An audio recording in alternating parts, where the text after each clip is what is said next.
Welcome to the deep dive. Today we're jumping into a really significant area of literature and critical thought. That's right. Post-colonial literature and post-colonial criticism. Exactly. And our guide for this is a really interesting academic article by Bilal Ahmad Dar, published just this year, January 2024. Post-colonial literature, a definitive and analytical study. That's the one. So our mission today is basically to unpack these big ideas, colonialism, its lasting effects on literature, and how we read things differently because of it. Mm-hmm. Think of this as your shortcut to getting a handle on a field that's just so relevant globally. Okay, let's unpack this. What's fascinating here, I think, is that getting these concepts isn't just like academic navel-gazing. Right. It's a lens, a really powerful one, that helps you synthesize all sorts of information. You start connecting dots. Yeah. Seeing how power shapes narratives in the wider world. Yeah, that makes sense. It's relevant pretty much everywhere. So, talking about power shaping narratives. Maybe we should start right at the beginning with the definition of colonialism itself from the source. Good idea.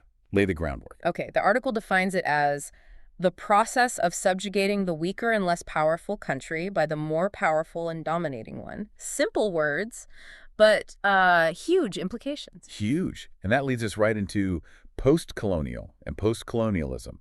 Those are the terms we use when we're talking about countries, whole nations that went through that bitter period of colonialism and imperialism, as the source puts it. Dealing with the fallout, essentially. Exactly. Grappling with that legacy. And the literature, the stories coming out of these places. Mm-hmm. That's where you get this incredibly unique insight, right? Not just dates and facts, but the human cost, the experience. Precisely. Which brings us to post-colonial literature itself.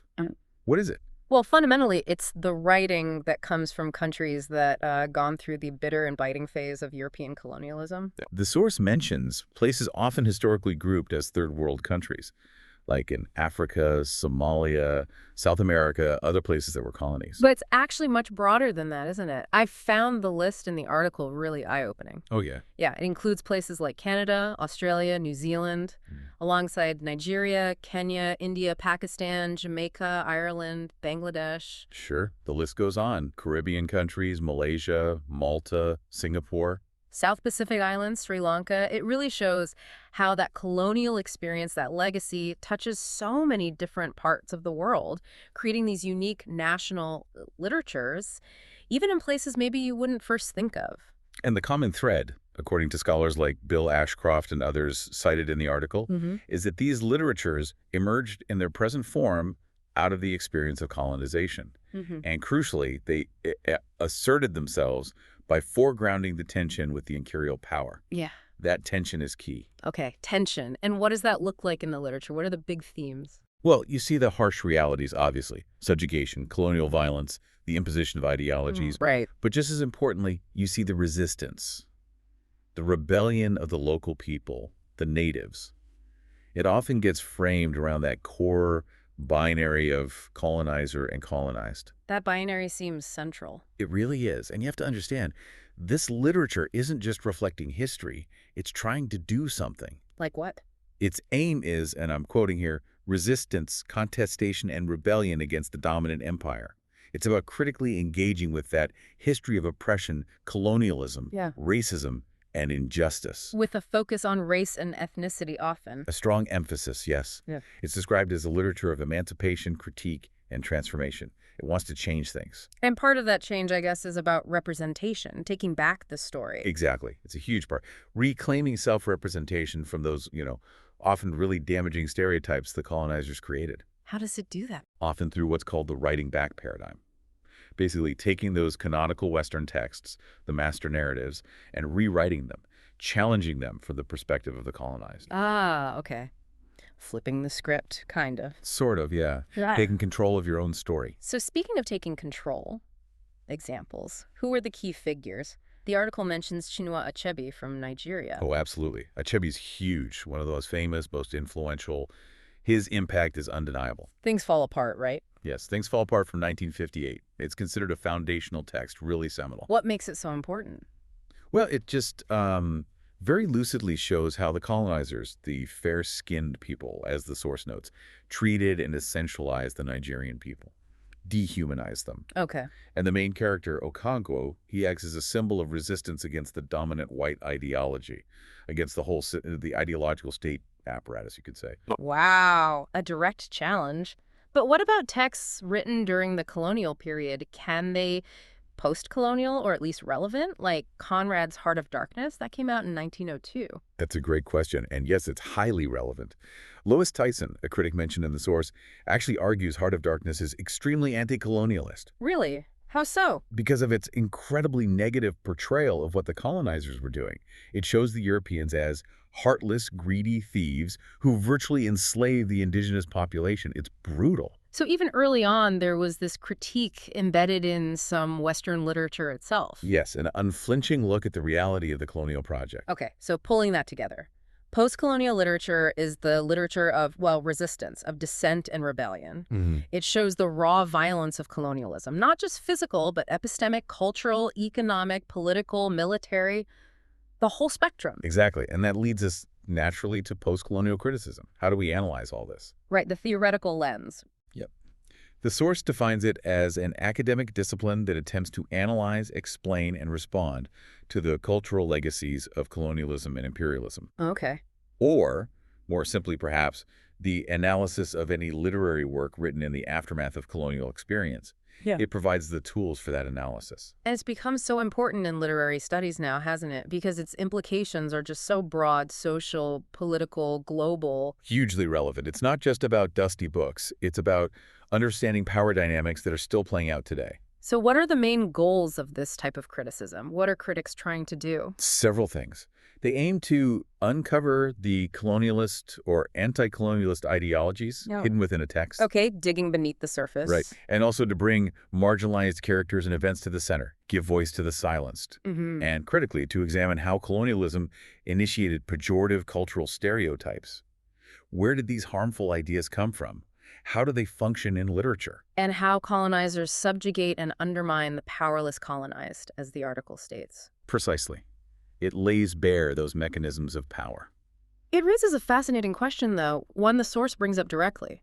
How can someone from a colonized group, a subaltern subject, Meaning someone marginalized without agency. right, how can that person, writing in the colonizer's language like English or French, actually resist? Isn't there a risk they just end up complying with the very system that oppressed them? That is the paradox, isn't it? A central tension. Yeah. And the criticism digs right into that. It looks at how those powerless and disadvantageous elements, the characters, the perspectives, are essentialized, stereotyped, even criminalized by the dominant group within the text. So it's a kind of critical reading strategy. Exactly. It's described as a mode of reading, political analysis, and cultural resistance intervention. It's about understanding how oppression, resistance, and adaptation occurred during that period. And it involves revisiting, remembering, and crucially interrogating the colonial past, not just accepting it. Interrogating is the key word there, questioning the narrative. Now, this field didn't just spring up overnight. Who are the key thinkers who shaped it? The article mentions several pioneers. Absolutely. People like Edward Said, Gayatri, Chakravorty, Spivak, Franz Fanon, Albert Memmi. These are foundational figures. Edward Said and Orientalism seem particularly important according to the source. Definitely. Orientalism, published in 1978, is often cited as the book that really ushered in post-colonial studies. What was Said's main argument there? He highlighted the deeply biased approach of the Occident, meaning the West, against the Orient, the East, How the West viewed the East. and how the Orient is stereotyped in the Occidental texts, often portrayed as exotic, backward, irrational, basically as other, in a way that justified Western dominance. That sounds incredibly influential. It was and still is. Yeah. But there are other key works too.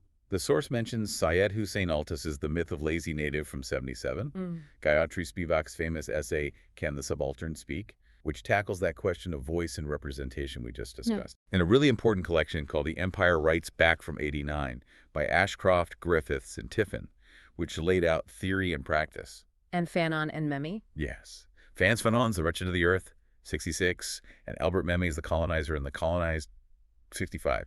They really dug into the psychology of it all, problematizing that binary of colonizer and the colonized. Examining the impact on both sides. Exactly. The psychological damage, the relationship dynamics.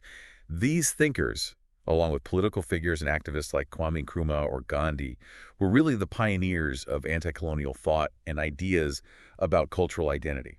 Okay, so we have the literature, we have the theory. How does someone actually apply this? How do you read a text through a post-colonial lens? What are you looking for specifically? What you're looking for, how those marginal and disadvantaged characters are treated. Are they given depth, or are they just stereotypes? You look for how stereotypes and expletives, derogatory terms, are hurled against the less powerful races, Right, the language used. and how the colonized are essentialized and othered by the colonizers, reduced to simple, often negative characteristics. And it's not just about physical violence, is it? You mentioned epistemic violence. Yes, that's crucial. Critics look for that too. The violence against a people's knowledge systems, their ways of understanding the world, their culture. It's about undermining their very reality. So it's like Lois Tyson suggests in the source, you need to ask about any text, no matter the topic, is it colonialist or anti-colonialist? Exactly. Does it reinforce colonial ideology? Maybe through positive portrayals of the colonizers and negative portrayals of the Or colonized? does it resist? Or does it resist? Yeah, by depicting the misdeeds of the colonizers, the suffering of the colonized, or showing the destructive effects of colonialism.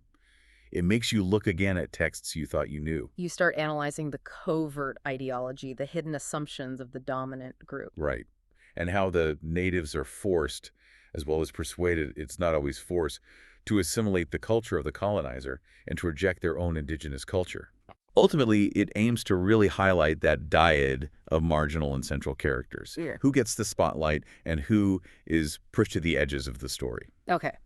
So after all this, what does this all mean for you, listening? Well, Post-colonial literature basically is this incredibly rich body of writing from authors in nations that experienced colonization. It's their voices, their stories of experience, resistance, finding their way after. And post-colonial criticism is the set of tools, the critical lens, that helps us understand not just these specific works, but the historical power dynamics.